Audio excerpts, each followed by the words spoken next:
Nuestro Padre Jesús Nazareno, inarangal ka namin. Nuestro Padre Jesús Nazareno.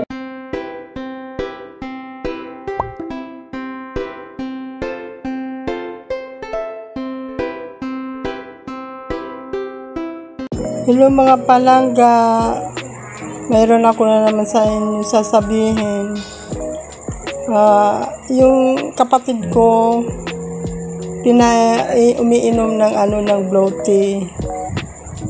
Yung bulaklak na blue, napakuluan muna namin. Tapos kasi malaki na tulong sa amin. Ako rin umiinom ako niyan. Malaki na tulong sa amin yan. Bumaba yung namin, yung cholesterol. Yung cholesterol, yung namin, yung cholesterol, uric acid, yung sugar namin. Kasi dati nung hindi pa ako uminom yan, ang taas ng ko, maabot 200. Tapos lagi ako nahihilo kasi mataas pa yung cholesterol ko. Nung uminom na ako niyan, kasi tumawag yung kapatid ko dati daw, hindi rin uminom siya niyan. Nung uminom na siya, nakainom daw siya niyan, na gumandang pakiramdam niya.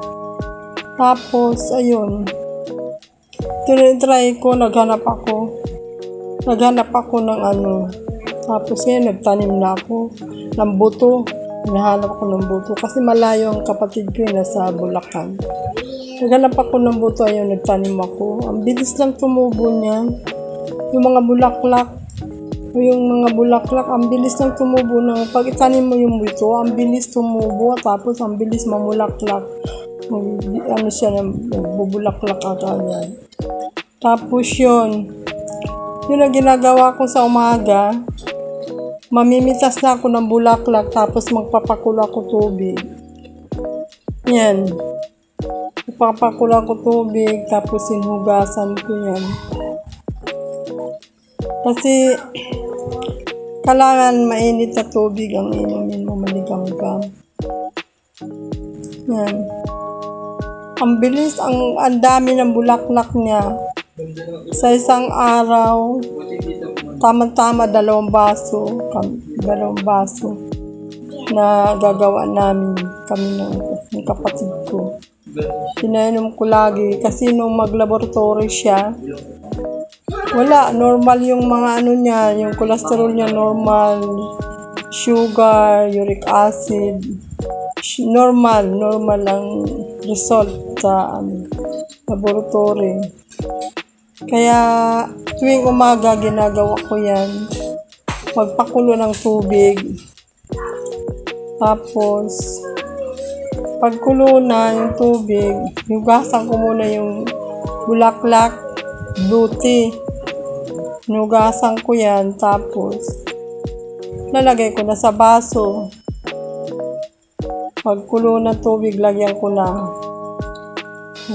tubig na mainit. Para maano yung kulay ng bulaklak. Tapos, ayun, hinihintay ko muna siya magkulay, mag-dark blue ang niya, magkulay ng bulaklak. Tapos, tinatanggal ko na yun pag dark ng kulay, tinatanggal ko na yung bulaklak niya. Yung bulaklak niya, tinatanggal ko na. Pag puti na yung bulaklak, wala ng kulay. Tapos yun, maligamgam kailangan. Iniinom mo yung yung tubig, maligamgam. Tuwing umaga ko lang ginagawa, dapat daw umaga't gabi. Pero sa umaga na lang kasi araw-araw naman at saka tuwing umaga ko namin ginagawa. Ayun. Tapos Hindi talaga ako nagpapakawala niyan. Yung buto nakatago. Nagtatago ako ng buto niyan. Kasi hindi pwede mawalan ako niyan. Kasi naranasan ko nung panahon. Naranasan ko na hindi pa ako uminom niyan. Lagi ako nahihilo. Hindi ko alam ano pala pag nagpa-laboratory ako. Ang taas na pala ng sugar, cholesterol, ang taas. Umaabot 200. Kaya, ayan, alaga ko talaga yan, halaman na yan.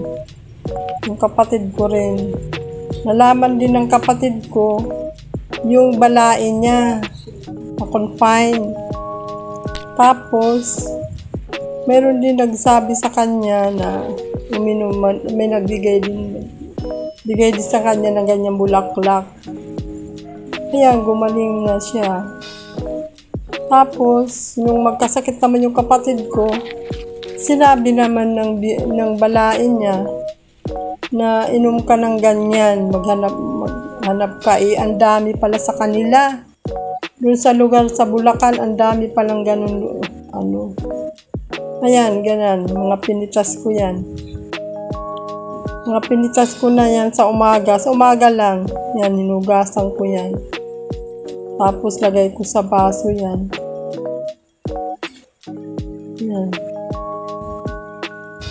3 beses ko na yan hinugasan. Hindi naman masyado kasi yung kulay niya matatanggal. Lang. Basta lang, paghugas. Ayan nagkukulay na yan. Kaya, kailangan hindi masyadong pisil ang paghugas. Kasi tatanggal yung kulay niya. Ngayon, yan ginagawa ko. Tuwing umaga, ginagawa ko yan. Tigil 1 baso kami ng kapatid ko. Iniinom namin. Malaking tulong yan sa amin. Gawin nyo rin. Kasi malaki tulong talaga. Ayan. Pakulo ko tubig. Nilagyan ko ng mainit yan. Bagong kulo yan na tubig. Bagong kulo. Kaya yan. Lagi ko ginagawa yan tuwing umaga kami ng magkapatid. 1 baso kami lagi. Kasi yung kapatid ko sa ulo lang talaga ang problema niya. May sakit niya. Yung sa utak lang niya may difference. Pero yung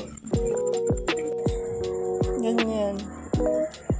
Ginagawa namin yan para tigisa kami yung baso, tigisa kami ng kapatid ko. Kasi yung kapatid ko nung nai-laboratory din siya, normal yung niya, yung cholesterol, yung sugar, yung acid niya, normal. Kaya laki ng tulong nito. Katulad dati nung hindi pa ako nakainom, grabe. Nahihilo ako, parang nagsisikip ang dibdib ko. Ganun pala pag mataas ng cholesterol mo. Na ka na pala. Nahihilo ka na pala. Tapos parang hindi ka na makahinga. Kaya ang laki ng pasalamat ako dito sa Bulacan. At saka sa kapatid ko nga sinabi niya sa akin, ang daming may tanim dito. Kung hindi sinabi ng kapatid ko, hindi ko kilala itong bulaklak na bloating. Nakakatulong pala sa mga nararamdaman natin. Kaya, gawin nyo rin ito. Gawin nyo para makatulong din. Siya yung gluten. Sa YouTube, i-search nyo, siya, Eternity. Eternity siya. Sorry. Eternity. Ayan. hinati ko kasi hindi masyado marami yan. Bulaklak. Sa kapatid ko, kailangan makainom ng kapatid ko kasi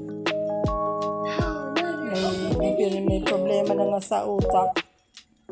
Hindi pa siya makakainom niyan. Marami na siyang sakit. Mabuti na lang meron ganun. Sa utak lang ang problema.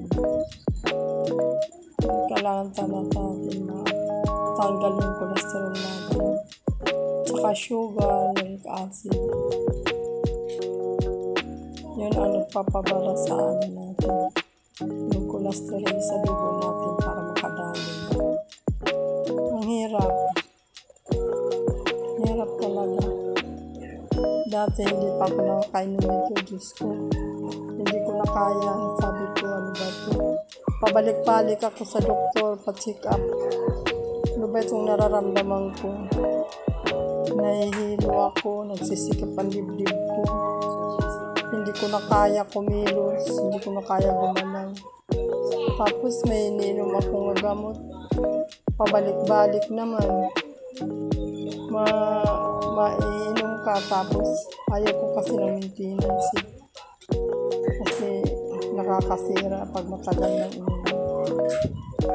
Kaya ito, sa awa ng Diyos, ito talaga natin nakatulong sa akin. Kaya try nyo po. Kailangan inumin mo maligam-gam, hindi pwede malamig na. Kailangan maligam-gam pa siya para mainitan yung sikmura mo. Ang ganda. Mga 3 years ko na ito ginagawa. 3 years na.